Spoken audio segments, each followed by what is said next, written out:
Hello students, welcome to my YouTube channel GNT academy. इस वीडियो में हम लोग डिस्कस करते हैं basic operational concept of CPU। तो CPU क्या करता है? प्रोग्राम एग्जीक्यूट करता है and program consist of number of instruction.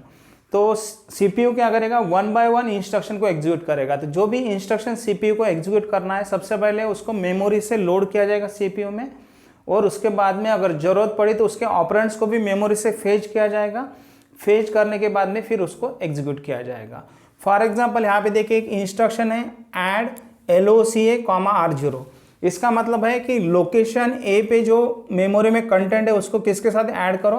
R0 के साथ में, और रिजल्ट कहाँ पे स्टोर करो? R0 में।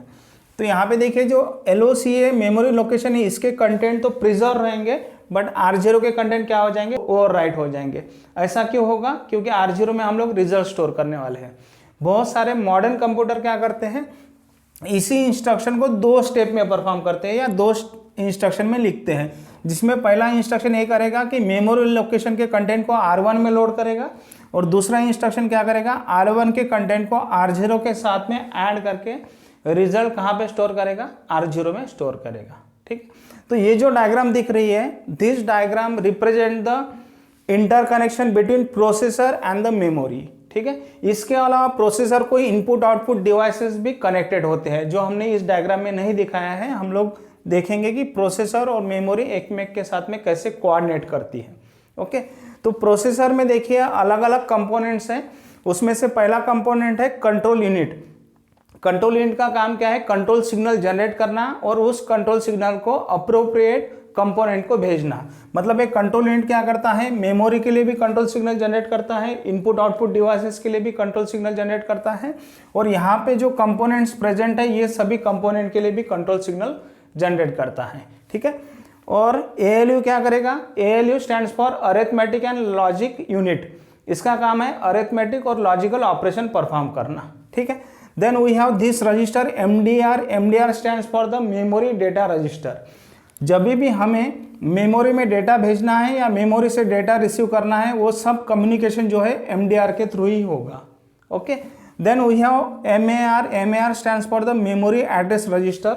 मेमोरी एड्रेस रजिस्टर का काम है कि जो भी रीड हमें परफॉर्म करना है मेमोरी से, तो मेमोरी एड्रेस रजिस्टर के थ्रू हम लोग क्या करेंगे? मेमोरी को एड्रेस भेजेंगे, और at the same time control unit क्या करेगा? सिग्नल भी भेजेगा कि करना क्या है। क्योंकि जब हम लोग मेमोरी का एड्रेस भेजेंगे तो हमें मेमोरी को ये भी बताना पड़ेगा कि हमें कौन सा ऑपरेशन परफॉर्म करना है। तो सपोज अगर हमें रीड करना है तो कंट्रोल यूनिट क्या करेगा? रीड सिग्नल जनरेट करेगा और मेमोरी को भेजेगा, और यहाँ से एड्रेस भी जाएगा, तो उस पर्टिकुलर लोकेशन का रीड ऑपरेशन परफॉर्म होगा। अगर हमें राइट करना है तो कंट्रोल यूनिट क्या करेगा? राइट सिग्नल जनरेट करके मेमोरी को भेजेगा।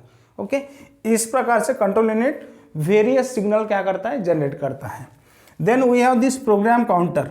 प्रोग्राम काउंटर का काम है to hold the address of next instruction to be executed.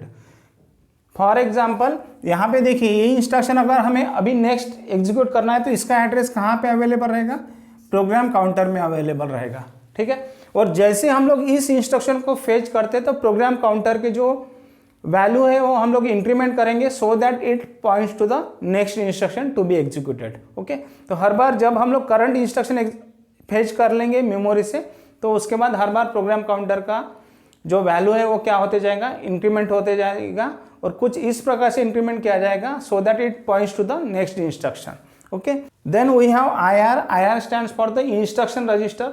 तो जो भी इंस्ट्रक्शन हम लोग मेमोरी से फेच कर रहे हैं वो सब इंस्ट्रक्शन कहाँ पे लोड किए जाएंगे? IR में, इंस्ट्रक्शन रजिस्टर में लोड किए जाएंगे।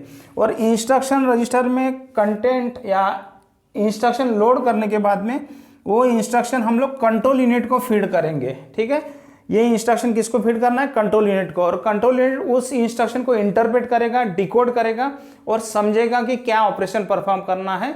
उस हिसाब से अप्रोप्रिएट कंट्रोल सिग्नल जनरेट करके वो सब कंट्रोल सिग्नल क्या करेगा? वेरियस कंपोनेंट को भेजेगा।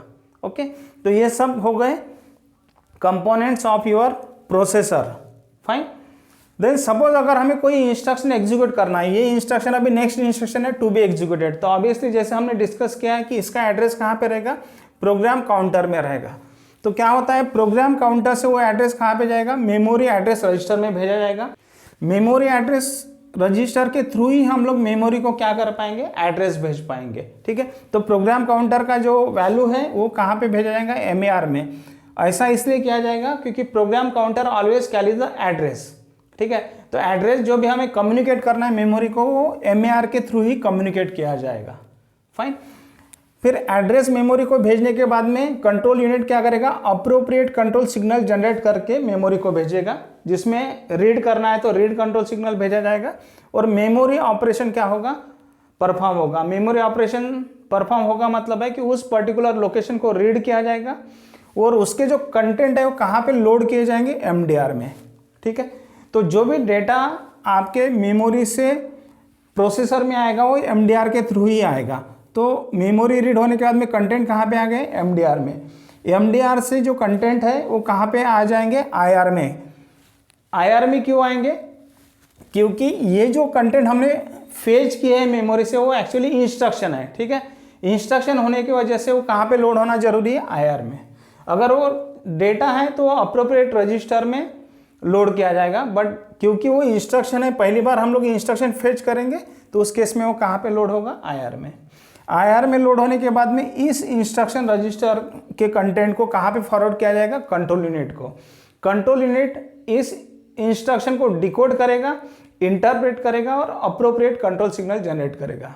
ओके, नेक्स्ट काम क्या है, इस इंस्ट्रक्शन के ऑपरेंड को भी फेच करो। तो एक ऑपरेंड ऐसा है इस इंस्ट्रक्शन में जो मेमोरी में स्टोर है।